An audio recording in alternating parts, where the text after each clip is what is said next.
자, 한 가지 가정을 해볼 거예요.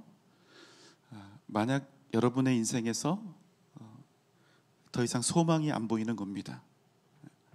내가 가지고 있던 일생의 꿈을 결코 이룰 가능성이 없다. 그 이룰 가능성을 완전히 상실하게 된다면 여러분 마음이 어떨까요? 어쩌면 우리는 그것을 절망이라고 하는 단어로 표현할 수 있을 것입니다. 더 이상 바라볼 것도 없고 기대할 것도 없는 인생, 삶의 소망이 끊어진 상황입니다. 그럼 여러분 사는 게 아니지요. 더 이상 삶이 조금도 전혀 나아질 기미가 보이지 않습니다.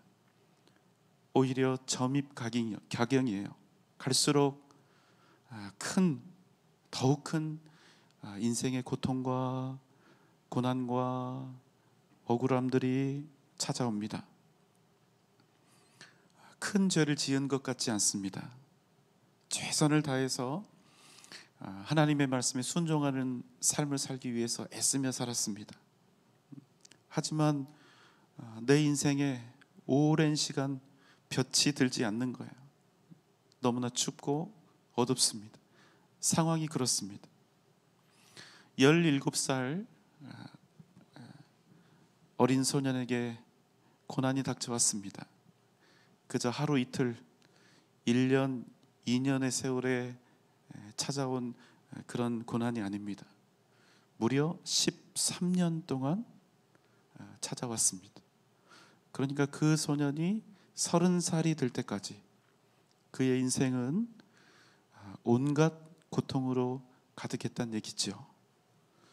그 소년의 이름은 요셉이었습니다. 요셉은 끊임없이 좌절하였고 끊임없이 나락으로 떨어졌습니다.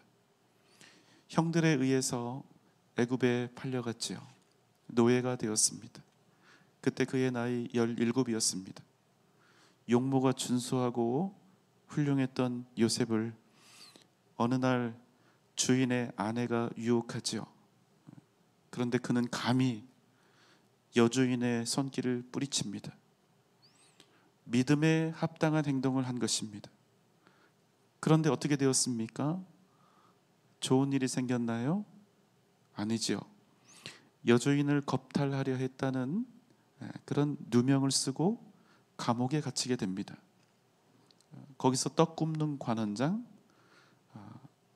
술 맡은 관원장의 꿈을 해석해 주지만, 그리고 자신의 결백을 풀어달라고 요청하지만 그들은 옥에서 만난 요셉을 잊었고 다시 요셉은 2년 동안이나 그대로 억울한 옥살이를 계속하게 됩니다. 여러분, 요셉이요 세상과 전혀 타협하지 않고 믿음으로 살았죠. 믿음으로 살아서 그에게 좋은 일이 있었습니까? 보디발 장군의 집에서 가정총무된 것이요, 감옥에서 신임 받은 거요. 여러분, 그래봤자 노예고 그래봤자 죄수예요. 여러분, 그런데 놀랍죠? 그럼에도 불구하고 요셉은 노예로 팔렸던 17살 때부터 30살 애굽의 총리가 될 때까지 무려 13년 동안 그 고난과 고초를 당하면서도 한결같이 하나님의 백성으로서 명예로웠다는 것입니다. 여러분, 이쯤 되면 우리는 어차피 그는 총리 될 거니까 나중에 하나님한테 크게 보상도 받고 복도 받게 될 거니까 이렇게 쉽게 생각할 수 있는데, 여러분 절대로 그렇지 않죠. 한번 생각해 보세요. 설마 요셉이요 자기가 훗날 애굽의 총리가 될 것을 알고 그랬을까요? 하나님이 자기에게 은혜를 주셔서 13년 동안이나 고생을 했는데 상황이 전혀 바뀌지 않았는데 하나님이 은혜 주셔서 자기 인생이 반드시 이 애굽 땅에서 필 때가 올 것이라고 그걸 바라고 기대해서 요셉이 믿음으로 살았을까요? 아니요. 절대로 그렇지 않습니다. 우리야 요셉의 인생이 노예요 죄수에서 애굽의 총리로 어느 날 갑자기 대역전, 대변신하게 된다는 사실을 잘 알고 있기 때문에 믿음으로 살면 승리한다, 다 하나님의 뜻과 계획이 있다, 이렇게 생각할 수 있지만 여러분, 우리가 요셉의 입장이 되어서 요셉이 서 있던 그 무대에 똑같은 상황과 조건으로 선다면 과연 여러분 어떻게 될까요? 우리의 생각과 마음가짐이 여러분 반드시 달라질 수밖에 없는 것입니다. 여러분, 여기서 중요한 것은 무엇입니까?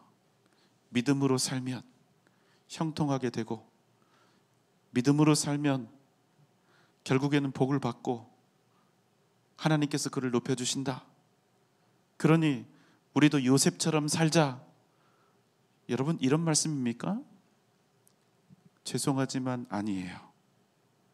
한 가정과 가문, 자신의 아비로부터 가장 큰 사랑을 받았고 가장 귀하게 여겨졌던 아들이 노예로 팔리고 죄수가 되어 억울하고 고통스러운 시련을 만났지만 무려 13년, 그 오랜 시간 동안 아무런 소망도 가질 수가 없는 절망적인 세월을 보내는 그 동안에도, 그럼에도 불구하고 그가 변함없이 하나님의 뜻 안에 있기를 고수했다는 사실, 여러분, 그것이 중요한 거예요.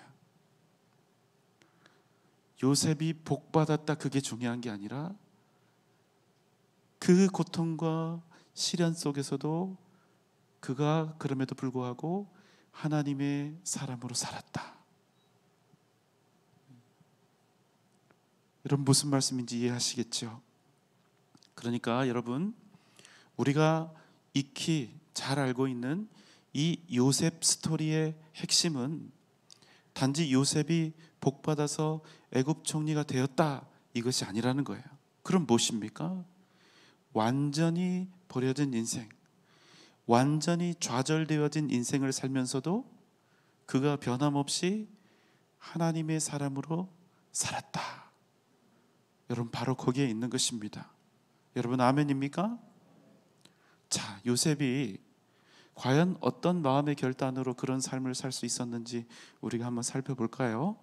창세기 39장 6절로 9절입니다. 주인이 그의 소유를 다 요셉의 손에 위탁하고 자기가 먹는 음식 외에는 간섭하지 아니하였더라. 요셉은 용모가 빼어나고 아름다웠더라. 그 후에 그의 주인의 아내가 요셉에게 눈짓하다가 동침하기를 청하니 요셉이 거절하며 자기 주인의 아내에게 이르되 내 주인이 집안의 모든 소유를 간섭하지 아니하고 다 내 손에 위탁하였으니 이 집에는 나보다 큰 이가 없으며 주인이 아무것도 내게 금하지 아니하였어도 금한 것은 당신뿐이니 당신은 그의 아내임이라. 그런즉 내가 어찌 이 큰 악을 행하여 하나님께 죄를 지으리까? 여러분, 마지막에 뭐라고 되어 있습니까? 내가 어찌 이 큰 악을 행하여 누구에게? 하나님께 죄를 지으리까? 여러분, 무슨 말씀입니까? 나는 무슨 일이 있어도, 어떤 상황 속에서도 하나님 앞에 하나님께 죄 짓는 인생 살지 않겠다는 거예요. 나는 하나님께서 기뻐하시지 않는 삶, 내가 비록 노예로 살고 내가 비록 죄수로 살아도 하나님께서 기뻐하시지 않는 삶, 나는 살지 않겠다는 거예요. 여러분, 얼마나 당당해요. 얼마나 당당해요. 여러분, 어차피 노예가 아닙니까? 그 노예고 죄수라는 게 얼마나 좋은 핑계거리입니까? 여주인의 명령이라 내가 어쩔 수가 없었다. 17의 창창한 나이 아닙니까? 아마 보디발 아내의 청을 못 이기는 척 수락했다면 요셉은 아마 그날로 출세 가도를 달렸을 것입니다. 훨씬 더 편안하고 안락한 삶을 살았을 것이며 풍요로운 삶을 살았을 것이며 애굽 땅에 있는 온갖 쾌락을 다 경험하며 살고 있었을 거예요. 그런데 그가 자신에게 찾아온 그 기가 막힌 기회를 스스로 꺾어버린 거예요. 그리고 자기 인생에 아무런 유익도 되지 않는 어떤 인생이요? 오직 나는 하나님께 죄 짓는 삶을 살지 않겠다. 하나님 앞에 죄 짓지 않겠다. 하나님께서 기뻐하시는 삶 살지 않겠다. 믿음에 합당한 삶을 살겠다. 그렇게 한 것입니다. 아무런 도움이 안 돼요.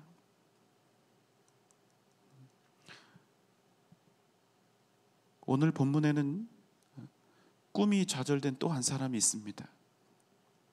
모세는 약속의 땅 가나안을 꿈꾸면서 살았죠.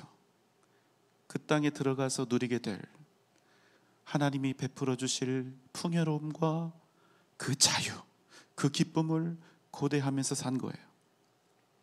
비록 이스라엘 백성들을 이끌고 왔던 그 광야의 40년이 결코 녹록지 않았고 시시때때로 이 패역한 이스라엘 백성들의 반항과 원망이 있었으나 사실은 끊이지 않았죠. 모세는 이 가나안에 대한 소망이 있었기 때문에 참고 인내하며 자신에게 맡겨진 소임을 감당해낼 수가 있었던 것이죠. 그런데 결국 어떤 일이 일어나고야 말았을까요? 신명기 3장 23절로 25절입니다. 그때에 내가 여호와께 간구하기를 주 여호와여 주께서 주의 크심과 주의 권능을 주의 종에게 나타내시기를 시작하셨사오니 천지간에 어떤 신이 능히 주께서 행하신 일 곧 주의 큰 능력으로 행하신 일 같이 행할 수 있으리이까. 구하옵나니 나를 건너가게 하사 요단 저쪽에 있는 아름다운 땅 아름다운 산과 레바논을 보게 하옵소서 하되. 가나안 입성을 앞두고 있습니다. 모세가 다시 한번 간절한 마음으로 애타는 심정으로 여호와 하나님께 구하는 거예요. 주 여호와여, 주께서 행하신 일은 이 세상 그 어떤 신이라도 행할 수가 없는 일이었습니다. 이제 그 크신 권능과 은혜로 나를 이 요단 건너 아름다운 땅, 약속의 땅 가나안으로 들어가게 하옵소서. 이 하나님께서 이와 같이 말씀하셨다고 하죠. 신명기 3장 26절로 28절입니다. 여호와께서 너희 때문에 내게 진노하사 내 말을 듣지 아니하시고 내게 이르시기를 그만해도 족하니 이 일로 다시 내게 말하지 말라. 너는 비스가 산 꼭대기에 올라가서 눈을 들어 동서남북을 바라고 내 눈으로 그 땅을 바라보라. 너는 이 요단을 건너지 못할 것임이니라. 너는 여호수아에게 명령하고 그를 담대하게 하며 그를 강하게 하라. 그는 이 백성을 거느리고 건너가서 내가 볼 땅을 그들이 기업으로 얻게 하리라 하셨느니라. 말씀에 뭐라고 나와 있습니까? 이스라엘 백성들 때문에 하나님께서 진노하셨다고 하죠. 그리고 말씀하셨습니다. 그만해도 족하니 이 일로 다시는 모세 너는 내게 이야기하지 말라. 그리고 말씀하시죠. 너는 다만 비스가 산 꼭대기에 올라가서 그 땅을 내 눈으로 바라보라. 너는 요단을 건너지 말라. 너는 오직 여호수아에게 명령하여 그를 담대히 하고 그를 강하게 하라. 네가 아니라 여호수아 그가 이 백성들을 데리고 요단을 건너가 그 땅을 기업으로 얻게 할 것이다. 광야에서 물이 없을 때 이스라엘은 갈증으로 말미암아 여호와 하나님을 원망했죠. 이에 하나님께서는 모세에게 반석에게 명령하여 물을 내라 하십니다. 하지만 여러분, 이 패역한 이스라엘이 하고 있는 이 짓거리를 보니까, 이 꼴을 보고 있으니까 모세의 마음이 너무나 화가 난 거예요. 마음의 분노가 일어난 것입니다. 그래서 명령해서 물을 내야 하는데 이 반석을 지팡이로 때린 거예요. 두 번 쳐서 물을 낸 것입니다.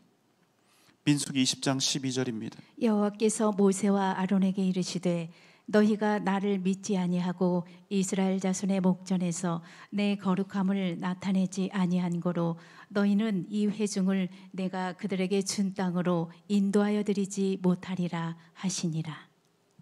이 일 때문에 모세는 결국 가나안에 들어가지 못하게 됩니다.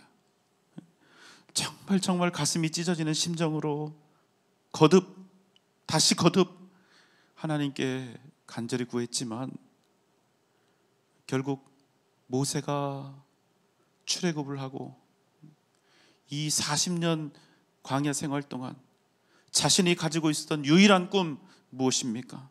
그 평생의 소망과 꿈, 가나안에 들어가는 일생의 그 꿈이 완전히 꺾여지고 말았던 것이죠. 여러분, 오늘 이 사건은요, 이 일은 그냥 모세가 가나안에 못 들어가게 됐다, 여러분, 이 정도의 결론이 아닙니다. 한 사람의 꿈과 소망이 산산이 부서져 버린 날이에요. 이 사람이 누굽니까? 이스라엘 백성들의 위대한 지도자고 영도자였던, 하나님의 위대한 종이었던 모세입니다. 여러분, 모세의 마음이 어땠을까요?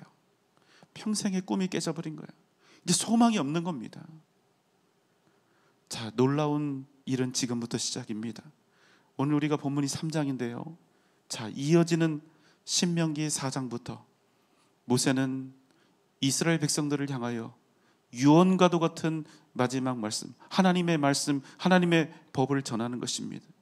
그런데 그 어떤 불평이나 원망도 없이 오히려 하나님을 더욱 높이며 경배하고 찬송하며 이 말씀을 전하고 있는 거예요. 여수론이여, 하나님 같은 이가 없도다. 이스라엘이여, 너는 행복한 사람이로다. 노래하며 마지막 하나님의 말씀을 전하고 있는 거예요. 꿈이 좌절되고 자기가 원하던 인생의 마지막 보루를 빼앗겼습니다. 그럼에도 모세는 여전히 하나님을 경외하며 찬양하는 자로 굳건히 서 있다는 말씀이에요. 여러분, 믿음으로 산다는 것은 무엇입니까? 오직 하나님의 뜻이 이루어지고 있음을 인하여 기뻐하고 감사하고 찬양하는 것입니다. 여러분, 기억하십시오. 믿음으로 산다는 것은 단지 구원에 관한 이야기가 아닙니다. 믿음으로 산다는 것은 단지 이 땅에서 행복하게 사는 것, 풍요로움과 형통함을 누리며 사는 것, 단지 하나님으로부터, 주님으로부터 위로와 감격, 은혜와 능력을 받는 것, 이런 말씀이 아니라는 거예요. 믿음으로 산다는 것은 그렇게 간단하지가 않아요. 믿음으로 산다는 것은 하나님께서 하시는 일, 하나님께서 원하시는 일, 하나님께서 요구하시는 그 모든 일들에 대해서 온전히 인정하고 순복하는 것입니다. 그것이 무엇이든 그분의 뜻과 인도하심에 내가 아멘으로 화답하며 나아가는 것입니다. 그것이 믿음이에요. 설령 말이에요, 그분의 뜻이 나에게 전혀 유익이 되지 못하고 고통과 상실과 아픔을 가져다 준다 할지라도 믿음은 그 모든 것을 기꺼이 받는 것입니다. 어떻게 해요? 이것이 바로 하나님 당신의 영원한 절대 주권을 인정하는 것이기 때문입니다. 그저 여러분, 내가 믿는다, 내가 믿고 있다, 내가 하나님을 의지한다는 그런 말로 믿음의 모든 의미를 설명할 수가 없는 것입니다. 한번 생각해 보세요. 내가 원하는 의도대로 움직여주고 반응해주고 응답하는 그런 하나님만을 우리가 사랑하고 경외하고 인정한다면 그것은 절대로 믿음이 될 수 없는 거예요. 믿음은 나의 유익이나 즐거움, 나의 행복과 관계없이 어떤 상황 속에서도 하나님의 선하심을 인정하는 것이기 때문입니다. 이제 제가 좀 충격적인 단어를 쓸 텐데, 여러분, 모세 이런 말 쓰긴 좀 곤란한데 그래도 맞는 말이니까 쓸게요. 모세는 지금 벌을 받는 거예요. 그 위대한 종, 하나님의 위대한 종 모세가 지금 벌 받는 거예요. 하나님의 거룩하심을 드러내지 않고 분노하며 반석을 내리친 것, 그 일에 대해서 벌을 받고 있는 것입니다. 여전히 하나님의 종이고 여전히 이스라엘의 위대한 지도자지만 벌을 받고 있는 거예요. 그런데 여러분, 벌을 받고 있는 그의 태도가 중요해요. 그리고 벌을 받고 난 후에 그가 어떻게 믿음의 사람으로 살았는가가 중요한 거예요. 그 후에 어떻게 해요? 그럼에도 불구하고 모세 자신에게 하나님께서 맡기신 그 사명을 죽는 순간까지 잘 감당해내고 있는 것을 보는 거예요. 그래서 지금 신명기 말씀이 4장부터 이제 그가 마지막 사명을 감당하고 있는 내용, 이스라엘 백성들에게 하나님의 말씀, 하나님의 법을 전하고 있는 내용이 기록되어서 우리에게 온 거 아닙니까? 여기에 모세가 위대한 믿음의 사람인 이유가 있는 거예요. 여러분 잘 들어보세요. 우리가 복은 잘 받는데 벌은 잘 받지 못하는 경우가 많습니다. 기억하세요. 벌을 잘 받는 것도 믿음의 사람들이 해야 할 일입니다. 징계를 잘 받는 것도 우리가 복을 만들어가는 위대한 역사입니다. 내게 닥쳐온 고난을 믿음으로 일고 가는 것도 우리가 믿음의 사람이라는 복된 증거가 됩니다. 그러면 우리가 받은 벌도 징계도 우리 인생에 닥쳐온 고난과 상처와 시련도 이걸 잘 받으면 복이 된다는 거예요. 여러분 믿습니까? 여러분 믿습니까? 여러분 잊지 마세요. 우리는 그저 우리에게 유익한 결과를 얻기 위해서 주님을 믿고 따르는 것이 아닙니다. 우리의 존재 목적은 오직 하나, 하나님의 뜻이 성취되는 거예요. 하나님의 뜻이 이루어지는 것입니다. 왜 그래야 합니까? 그분이 하나님이시니까. 그분이 유일하신 참 하나님이시니까. 우리는 그것을 인정하는 것입니다. 우리는 그것을 시인하는 거예요. 여러분 믿습니까? 하나님의 뜻이 내 인생에도 인간적으로 유익하면 좋겠지만 그렇지 않더라도 주님 당신의 뜻을 기꺼이 우리가 받으며 그럼에도 불구하고 그분의 선하심을 찬양하는 것이 바로 피조물인 우리 인간이 창조주 하나님의 절대 주권을 시인하는 올바른 믿음의 자세라는 것입니다. 여러분 요셉이 복 있는 자인 이유가 무엇입니까? 애굽의 총리가 된 것입니까?